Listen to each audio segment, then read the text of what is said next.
Halo semuanya, kalau misalkan lo sering kesulitan banget menyampaikan isi pikiran lo, dan sering ngalami kondisi belibet, yang bikin orang tuh jadinya bingung dengan apa sih yang lagi lo omongin gitu loh. Nah, video kali ini kita bakal ngebahas sebuah trik komunikasi, 3 trik terutama lebih spesifiknya, yang bakal bikin omongan lo itu 100 kali lipat jauh lebih jelas. Jadi setelah video ini, lo bisa nyampein isi pikiran lo dengan 100 kali jauh lebih jelas. Jadi kenalin dulu sama gue Jason Stanley, gue udah punya pengalaman 6 tahunan di bidang Science Communication. Dan gue udah mendirikan platform edutech gue sendiri, namanya Stanley Academy, yang sekarang udah ngebantu 1000 orang merubah drastis skill komunikasi mereka hanya dalam 30 hari doang. Jadi gue punya sedikit kredibilitas untuk membicarakan aspek dalam video kali ini. Oke, Bang, gimana caranya gue bisa ngomong 100 kali lipat jauh lebih jelas? Ada 3 hal yang bisa lo lakukan buat bisa menyampaikan isi pikiran lo dengan jauh lebih jelas. Gue bakal mulai dengan yang pertama terlebih dahulu deh. Ya. Yang pertama adalah melimitasikan topik lo.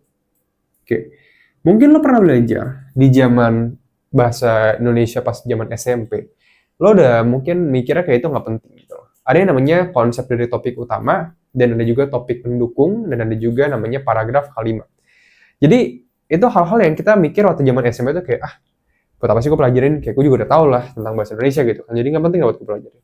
Tapi ternyata dalam dunia komunikasi, setelah kita tumbuh dewasa gitu kan, kita mempelajari bahwa cara lo menyampaikan isi pikiran lo bisa ngomong dengan jelas kalau apa yang lo bicarakan, nih kata kuncinya, topik utamanya itu hanya ada satu aja. Dan satu ini itu pada biasanya ada di awal paragraf. Kalimat pada awal paragraf. Kalau lo ingat pas zaman SMP. Misalkan, topik utama gue adalah tentang mengenai, gue ditanya misalkan, Bang Jason, kalau menurut lo pribadi, lo lebih setuju bisnis platform edutech atau bisnis misalkan personal branding? Oke, misalnya gue ditanya kayak gitu. Nah, gue bisa, misalkan topik utama gue adalah, gue lebih setuju dengan platform edutech sih ya. Karena gini, lo lihat ya, jadi gue mengawali dengan kalimat utama gue, yaitu adalah gue setuju dengan platform edutech. Itu adalah topik utama gue setuju gitu loh. Nah, itu memudahkan gue untuk menyampaikan kalimat-kalimat berikutnya yang berhubungan dengan topik utama tersebut. Kayak misalkan, kenapa sih emang opini gue itu benar?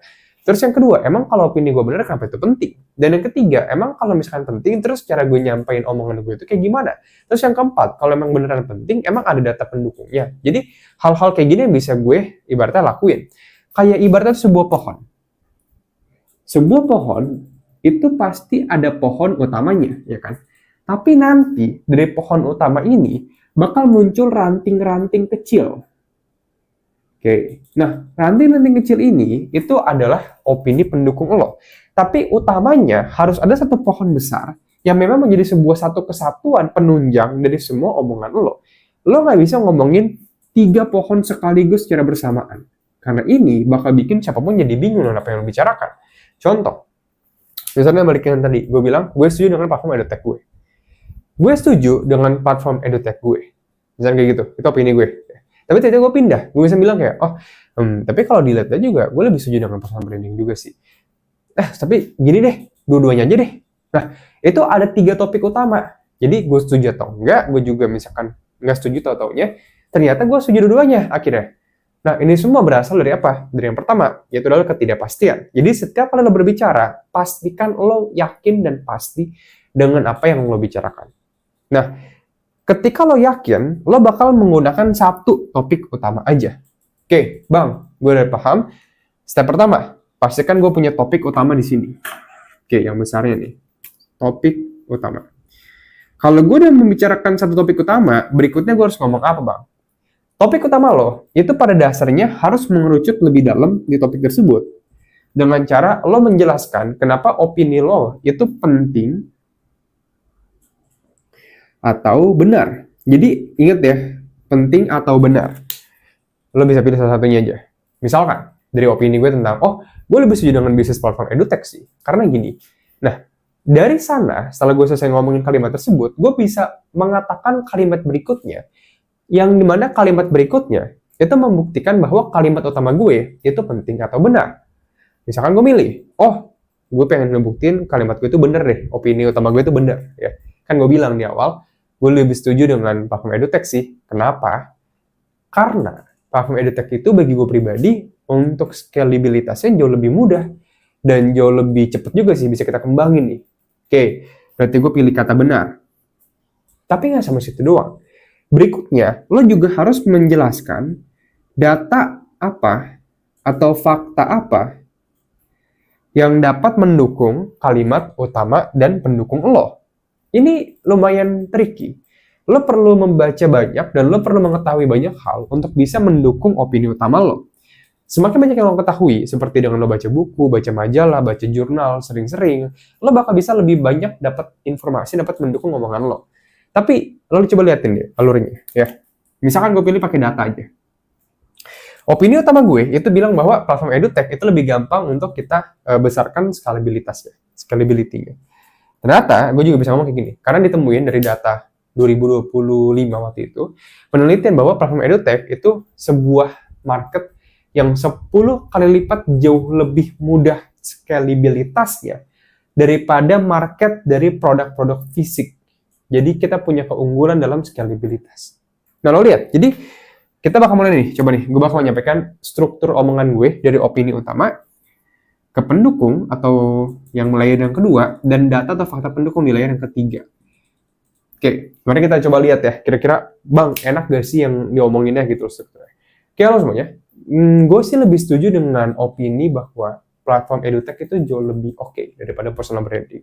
Ini karena platform edutech itu bagi gue pribadi, dia lebih gampang nih untuk kita besarkan scalabilitasnya. Karena dari penelitian tahun 2025 ditemukan bahwa platform edutech itu 10 kali lipat jauh lebih mudah di scalabilitasnya dinaikin daripada market dari produk-produk fisik. Makanya gue setuju dengan platform edutech. Nah lo lihat, ini struktur yang jelas ini bakal bikin omongan lo aja jauh lebih jelas. Tapi nggak sampai situ doang. Oke, gue bakal hapus lagi di sini. Kalau misalkan lo udah jelas untuk bagian topik utamanya dan struktur, jadi omongan lo udah enak dipahamin, mudah dipahamin dari struktur dan omongan lo. Sekarang berikutnya, yang pertanyaan kedua adalah, bang, gimana cara gue menyampaikan omongan gue yang bikin orang tuh lebih mudah memahami apa yang gue bicarakan? Ada 3 hal yang bisa lo lakuin. Oke, yang pertama adalah pause, kedua irit, 3 slow. Jadi ini 3 kata yang harus lo ingat selalu kemanapun lo pergi ketika lo berbicara. Pause, irit, santai. Pause, irit, santai. Pause, irit, santai. Pause, irit, santai. Pause adalah ketika lo menggunakan keheningan antara kalimat lo. Misalnya kayak gini, halo semuanya, nama gue adalah Jason, dan dalam video kali ini, kita bakal membicarakan mengenai aspek dari komunikasi. Bang, apa sih aspek komunikasi itu? Nah, lo lihat ya, jadi ada pause-nya antar kalimat gue. Yang kedua adalah lo harus irit. Irit berarti lo menggunakan kosakata sedikit mungkin, seefisien mungkin untuk menyampaikan maksud omongan lo. Lo harus pakai kosakata yang kayak overly akademis, yang terlalu rumit gitu kan buat bikin kelihatan diri lo kelihatan pintar gitu. Nggak harus pakai kosakata yang cukup dasar aja sehari-hari yang bikin semua orang tuh lebih mudah memahami apa yang lo bicarakan. Tapi juga efisien. Misalkan, lo menggunakan 3-5 kata aja nih per kalimat. Halo semuanya, kedua. Nama gue Jason, 2. Hari ini gue bakal mempresentasikan 3. Mengenai suatu topik, yaitu adalah stoikisme, 4. Jadi, lo ngomong dengan ada pause-nya, dan antar kalimat cuma 3-5 kata. Yang ketiga adalah, ketika lo berbicara, coba ngomong lebih pelan. Ngomong lebih pelan, itu bikin omongan lo jauh lebih enak nih buat didengerin nantinya. Karena apa? Karena otak manusia itu bakal memerlukan 2 hal ketika dia memahami apa yang lo bicarakan.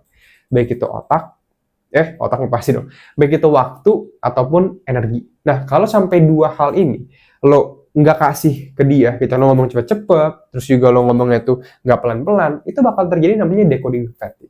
Decoding fatigue adalah ketika kondisi otak dari non bicara itu ngalamin kecapean kognitif yang bikin mereka jadi males dengerin lo pada akhirnya.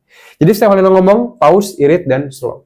By the way, kalau lo suka banget sama konsep psikologi komunikasi yang kayak gini, gue juga punya sebuah platform edutech komunikasi, itu dari Stanley Academy, yang dimana lo bisa belajar berkomunikasi tanpa rasa gugup gagap belibet hanya dalam 30 hari doang.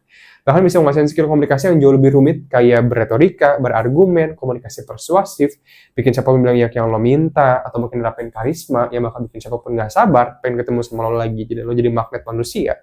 Dan di platform edutech ini kita juga udah ngebantu 1.000 orang lebih ngasah dan merubah drastis skill komunikasi mereka. Hanya dalam 30 hari doang. Dan bagi lo, yang kalau nggak ngalamin perubahan apapun dalam 30 hari ini, uang lo bakal di-refund 100%. Kalau misalnya pengen join di platform edutech-nya, lo bisa cek linknya ya di pin komentar di bawah, atau carinya di Google sendiri, www.stanleyacademic.com. Bye-bye.